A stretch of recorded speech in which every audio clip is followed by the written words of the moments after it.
Hello everyone, my name is Val Desamore. I am a counselor at Livingston High School, and today I will be presenting on evaluating formal and informal cultural responsive and accessible assessments. So some information in regards to assessment versus evaluation. When you think about assessment, it is made to identify the level of performance at an individual where evaluation is performed to determine the degree to which goals are attained. Although assessment and evaluation are used for different reasons, but they really have some similar steps, which I will talk about in my next slide. So both of them really involve specific criteria on how to observe performance or certain outcome. We collect data when it comes to evaluating an assessment, and also both require a performer and a person who collects information about the performance, and both processes also conclude with a report of the findings, which include all of similarities and at least many differences as well. So my next slide kind of show you the difference between assessment and evaluation.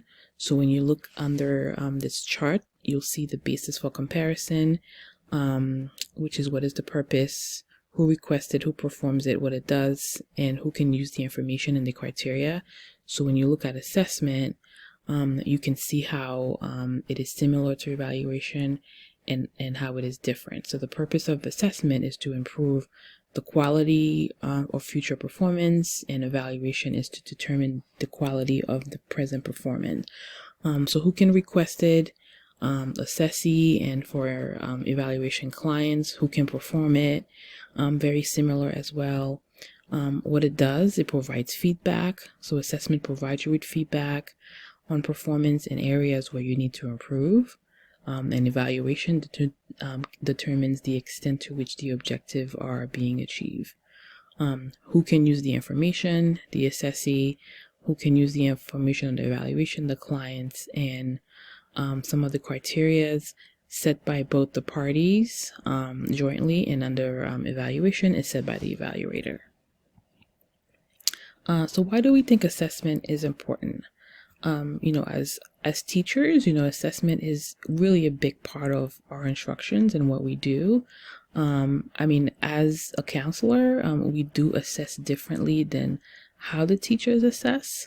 So it really determines whether or not the goal of the education is being met. So the teacher is teaching in the classroom. So as counselors, I'm meeting with students to help them develop goals for the future and plan their career.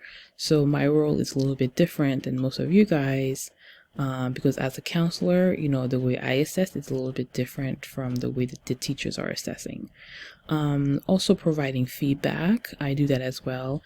Help educators set standards, evaluate the progress, relate to our students' progress, and motivate performance. As part of my job, I motivate my students all the time to do better, to perform better. So teachers definitely take an active role in decision making. As a counselor, I do the same as well. So very similar, but just our job is a little bit different. Some questions to think about when it comes to assessment. Are we teaching what we think we are teaching? Are we assessing what we think we're assessing? Are our kids learning what they're supposed to be learning? Are we teaching them what they are supposed to be teaching, right? Is there a way to teach the subject better by promoting better learning? So these are some questions to think about as we talk about assessment. For summative assessment, there are a few different forms of assessment. So one of them is summative assessment, which is assessment that is implemented at the end of the course of study. So the purpose of a summative assessment is to produce a measure that sums up what the kids are learning. It is used to provide information about patterns of student achievement. The other form is formative assessment. It involves evaluation of student learning over the course of time. Its fundamental purpose is to estimate students' level of achievement. It allows instructors to help students to understand their strengths and their weaknesses. Also, formative assessment includes coursework where students receive feedback that can identify their strengths, weaknesses, and other things to keep to keep in mind for future assignments. Another form of assessment is self-assessment. I really kind of enjoy self-assessment, even as an adult. We kind of assess ourselves, to see what we do. It's really hard to assess yourself and give yourself feedback. But I also think that it's important for you to grow as a person. So obviously the goal of self-assessment is, to enable your students to develop their own judgment. It's really hard for students to do. I've tried that with students. It's really hard for them to assess themselves. Even as an adult, I think it's hard for us as well. So students are expected to assess both process and product of their learning. Implementing a student assessment in the classroom, it kind of encourage students to evaluate their own work. It facilitates a sense of ownership. And it also helps students to develop transferable skills in other areas of learning. Another type of assessment is peer assessment, when you have one of your peers evaluate you and give you feedback. I think it's great as well. As a class here at our school, we do that. So since our class is online, so I enjoy, receiving feedback and getting feedback from my peers as well. So this is also very, very similar to that. So it's very collaborative. It's a great learning technique that we learn as adults, and we need to teach that to our students as well. So it's another great way for them to take ownership of their learning also. When it comes to culturally responsive assessment, so culturally responsive assessment involves more being student focused. So some questions for yourself is you have to think about whether some of your assessments are responsive to students' learning in the classroom and respectful to their culture. At my school right now, currently, our school, the diversity is changing. And I think that we need to do a lot of work as a school to kind of develop a curriculum that shows that we are being culturally responsive to our student. We have students from different cultures who speak different languages, and their parents sometimes don't speak English. So we need to be mindful of all of that, and we need to kind of meet the students to where they are. So it's important to kind of use their language and speak to them in a way that is appropriate when developing learning outcomes. Discuss their home language with students, send home questionnaires to parents that can help them understand the students, that can help you as an educator to understand your student from a better home perspective. It's also important to collaborate with other teachers that can put you in a better position so you can learn more about culturally literacy practice of your students in their communities. Again, very important to collaborate with families. Language assessments, also a really great key to cultural validity in assessment. Nearly all assessment depends on language in some way, and language differences among students are associated with differences in the way that they construe the language in assessment questions. So research really shows that it's really important to assess students in their own language that they have been taught. It's really, really important to recognize that students speak a variety of English and other languages in assessment, and standard variety may not understood as well as their own language. If possible, you really should allow your students to choose the language in which that they wish to be assessed. Understanding critical thinking, and I think that as a teacher in the classroom, it's really important to understand critical thinking. Some of the things that fall under that is analyzing and assessing reasoning, identifying strengths and weaknesses in thinking, identifying obstacles, develop strategies, understanding stages of development, understanding the foundation, detecting biases, conceptualizing the human mind, active cooperative learning, the art of asking questions, and some scientific thinking. So we really need to teach our students those skills of critical thinking, and they need to learn to problem solve and evaluate and predict. There are also some effective teaching and learning. So research show that effective teaching in primary school is a major concern in many countries of the world.